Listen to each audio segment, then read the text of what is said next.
So I'm here at Wapta Falls in Yoho National Park. Parking lot, not the one by the highway. And then there's a lot of dips and dives.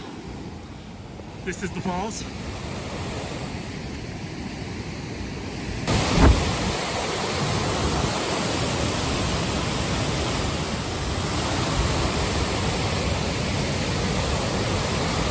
You'll see many waterfalls in Western Canada nicer than this one.